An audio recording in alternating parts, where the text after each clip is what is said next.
This lecture will be on cyclic groups and cyclic subgroups. The cyclic subgroup generated by A is, as you see here, the set of all integral powers of A.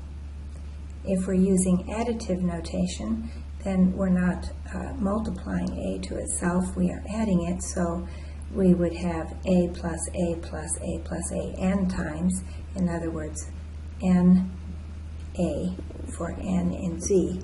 So let's just look at a few examples before we prove anything about these groups. For example, in D4, we could look at the cyclic subgroup generated by R.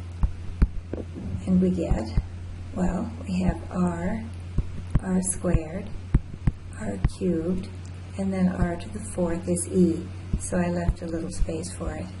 Put it there.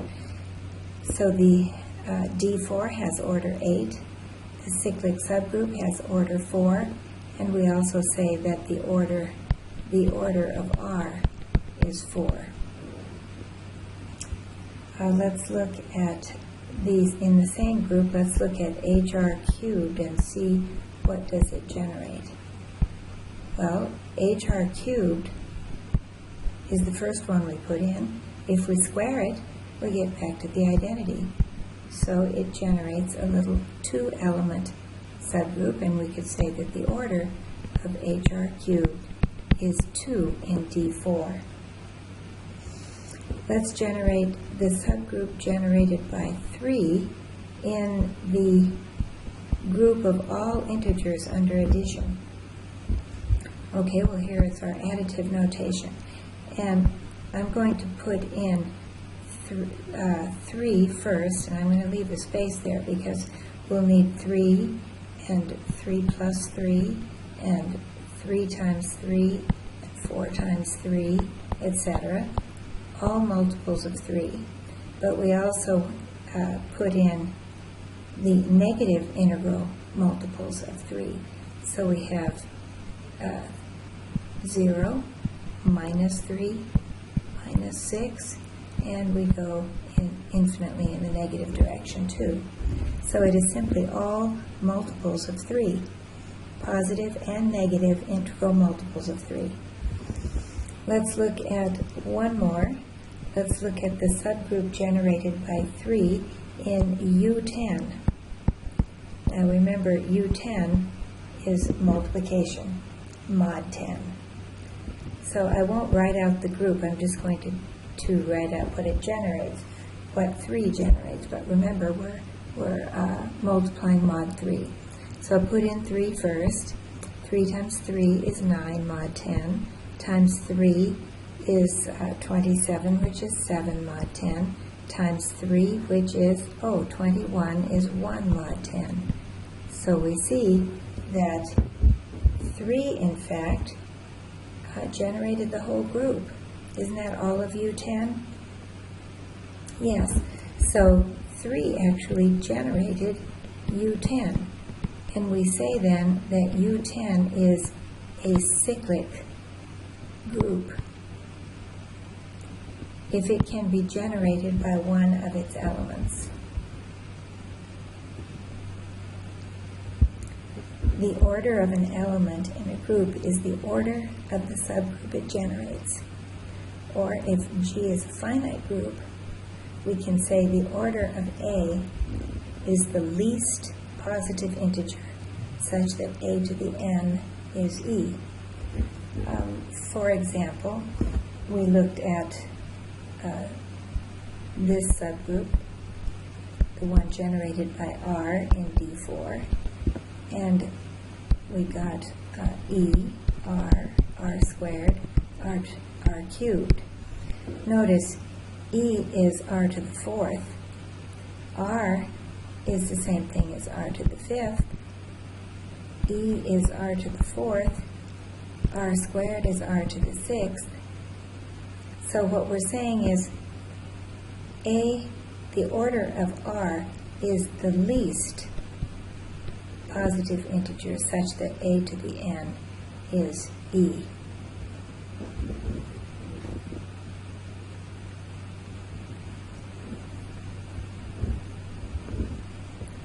The order of an element, A, is the order of the subgroup it generates.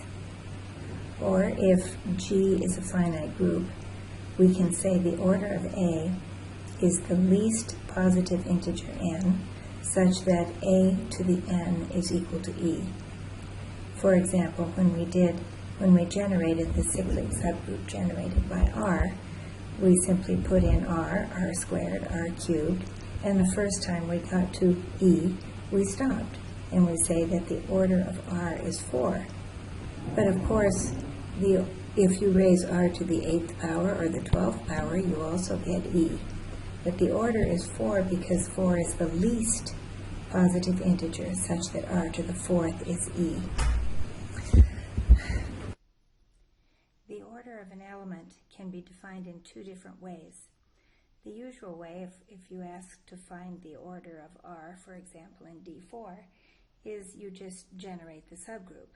You just write down the element and then keep multiplying it or adding it to itself, depending on the operation, until you get E, and you see that the order of R is equal to 4. But there's another way of defining it that's helpful in proving things. And that is, if G is a finite group, we can say that the order of A is the least positive integer n, such that A to the n is equal to E. Taking this example here, we know that R to the 4th is the same as R to the 8th is equal to R to the 100th. We know that there are many ways we can write E, but that 4 is the least positive integer, such that R to that power is the identity.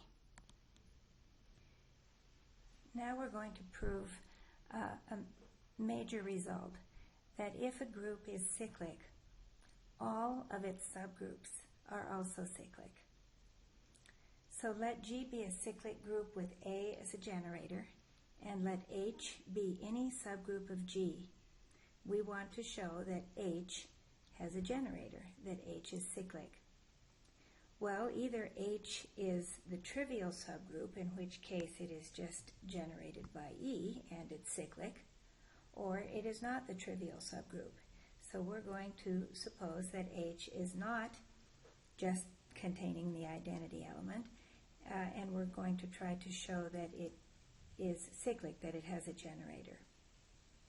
In fact, we will show that it is generated by A to the k, where k is the least positive integer, such that A to the k is in H. So, well, it's not the trivial subgroup, so we know that some power of A is in H, some non-zero power of A, because G contains only powers of A. So this is true for some j in the integers. And of course, since H is closed, it's a subgroup, we know that A to the minus j is also in H. So this tells us that there is a positive power of A in H. There are positive powers of A. So that means by the well-ordering principle, by WOP, the well-ordering principle in the integers, that there is a least positive integer, k, such that A to the k is in H. Well, if A to the k is in H, then we know that all powers of A to the k are in H, because H is a subgroup. It's closed, and therefore this tells us that once we find that least k, that cyclic subgroup is contained in H. We have not yet shown that every element of H is a power of A to the k, and that's what we'll do next. So, in other words, we're going to prove the inclusion going the other way. So let's see. G is generated by A. So everything in G is a power of A. And I can pick an arbitrary element of H then. I can just say let A to the n be some element in H. Well, then n is equal to kq plus r, where 0 is less than or equal to r is less than k by the division algorithm. Now remember, we're choosing a to the n in H, and we want to show that a to the n is really a power of a to the k. So that's why how I bring in k here is by using a division algorithm. Well then, a to the n is equal to a to the kq times a to the r. And I can multiply by the inverse of a to the kq and get a to the n times a to the minus kq is equal to a to the r. Now a to the n was assumed to be in H, and a to the k, all powers of a to the k are in H. That's what we proved on the last slide. So these are two elements in H, and therefore their product is in H. A to the r is in H. So this tells us that a to the r is an element of H.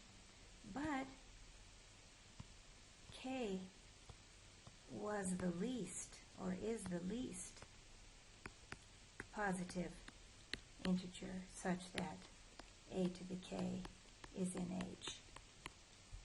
So if r is less than k, r has to be 0. So r must be 0. And therefore, we can say that a to the n is equal to a to the k to the q. So a to the n is in the cyclic subgroup generated by a to the k, and we have shown inclusion going this way.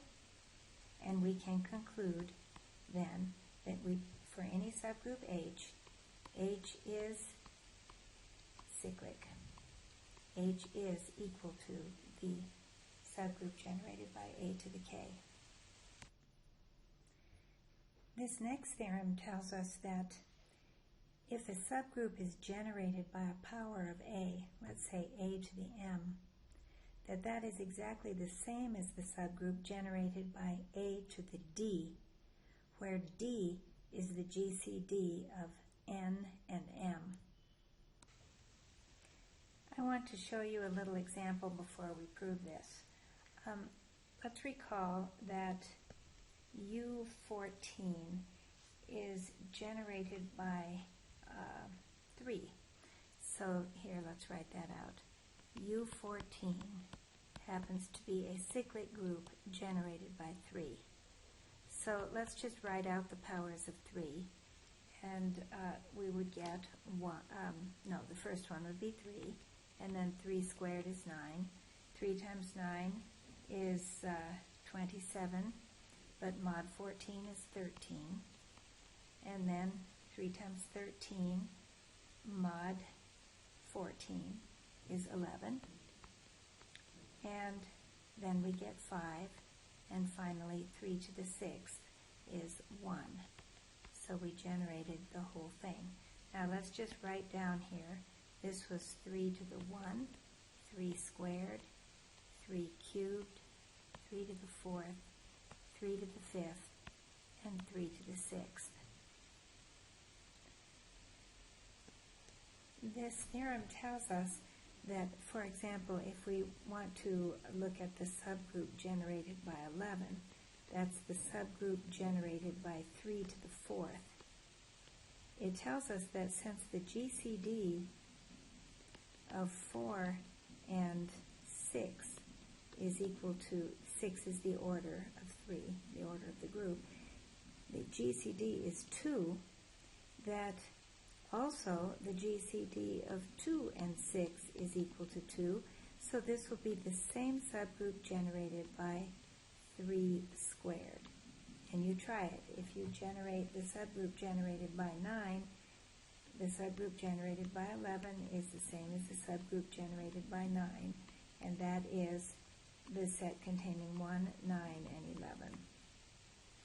So really what this does, it just gives you a way to find a smaller generator. Instead of using 3 to the 4th or 11, we could use 3 squared or 9. To prove this, keep in mind that D is the GCD of N and M. So therefore M is D times something. So let's just say D times P. And if we look at A to the M, then that is A to the D to the P. Well, that tells us then that A to the M is certainly in the subgroup generated by A to the D. It's a power of A to the D. And by closure, then, we have inclusion going this way. The subgroup generated by A to the M is included in, or a subset of, the subgroup generated by A to the D. Now we'll do it the other way. We know that D is the GCD, so as we have used many times in our class, then D can be represented as a linear combination of N and M. So let's say N times S plus M times T for some integers S and T, giving us A to the D is equal to A to the NS times A to the MT. Now A to the N is the identity, so this is simply equal to A to the M to the T. So we have then A to the D, an element of the subgroup generated by A to the M, and therefore we have inclusion going the other way. The subgroup generated by A to the D is contained in this. This is going in the other direction, and since I've run out of room, I'm going to draw the conclusion that they are equal. These, this should be M.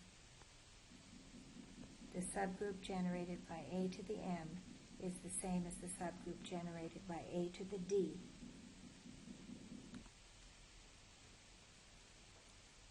So if G is finite and it's generated by A, the distinct subgroups of G are those subgroups generated by A to the D, where D is a positive divisor of N. That's a result of the last theorem that we proved. Let's just look at a model of a cyclic group of order 12.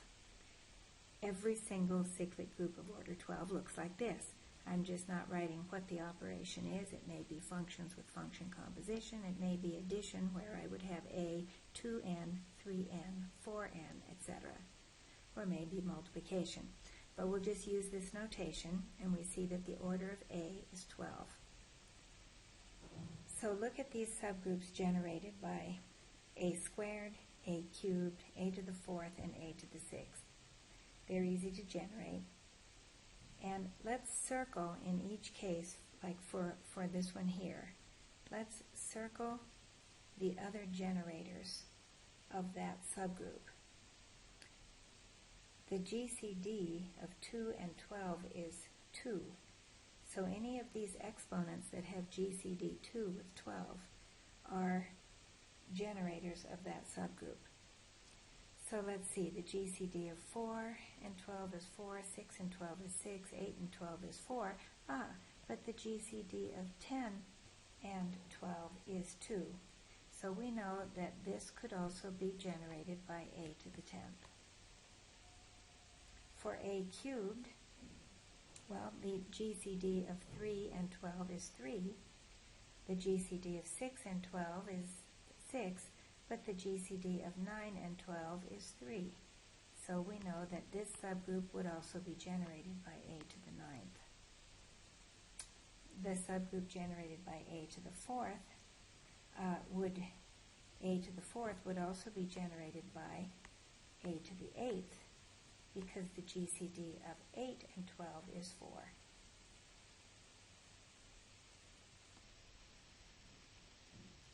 It wouldn't have been so obvious if I had written these subgroups out in terms of these generators. But you see, if you were given the subgroup generated by A to the 10th and you took the GCD of 12 and 10, you would get 2. And so you would rather look at it as generated by a squared. And when you take these smallest exponents on a, the GCDs, then look, a squared will give you a subgroup of order 6. 6 times 2 is 12. A cubed, since the order of a is 12, will give you a subgroup of order 4. 3 times 4 is 12. A to the 4th will give you a subgroup of order 3, and a to the 6th will give you a subgroup of order 2. So there's definitely an advantage to using these least exponents on a that give you the different subgroups. I won't spend much time on subgroup lattices, but I wanted you to see an example. G is generated by A, and you can see that, well, A squared was our subgroup containing 6 elements, and inside of A squared you had the subgroup generated by A to the 4th containing 3 elements, and also the subgroup generated by A to the 6th containing 2. This subgroup is contained in both of these subgroups, and all of them go down and contain the trivial subgroup. I think if you look at this diagram, you'll see what it means. The author also has one in the textbook.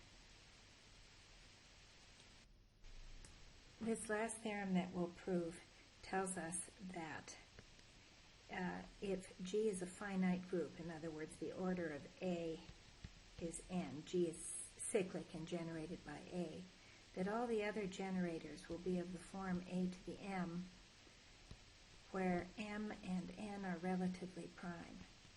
So a to the m generates all of G if and only if the GCD of m and n is 1. Well, by the theorem we just proved, we know that if the GCD of m and n is equal to 1, this is a to the 1 here, so it's the same as the GCD of 1 and n, we know that that tells us that a to the m does generate all of G. Now we want to show that if, let's say, suppose a to the m is all of G, does that mean that the GCD of m and n is 1? Well, if a to the m generates all of G, then in particular, a is a power of a to the m. So I could write a to the m maybe raised to the p power for some integer p. So then a to the 1 minus mp is equal to e, which tells us that n divides 1 minus mp. Well, if n divides 1 minus mp, then that means that 1 minus mp is equal to n times some number q, which gives us 1 as a linear combination, mp plus nq. 1 is a linear combination of m and n, and we conclude, therefore, that the GCD of m and n is indeed 1. So back to the example that we looked at 2 slides ago, let's look at this cyclic group of order 12. The order of A, its generator, is 12. So we can go right through here and pick out the generators of the group. So we know that A is a generator, and now I'm just looking for exponents that are relatively prime to 12. And 5 is, so A to the 5th will generate it, A to the 7th will generate the whole group, and A to the 11th will generate the whole group.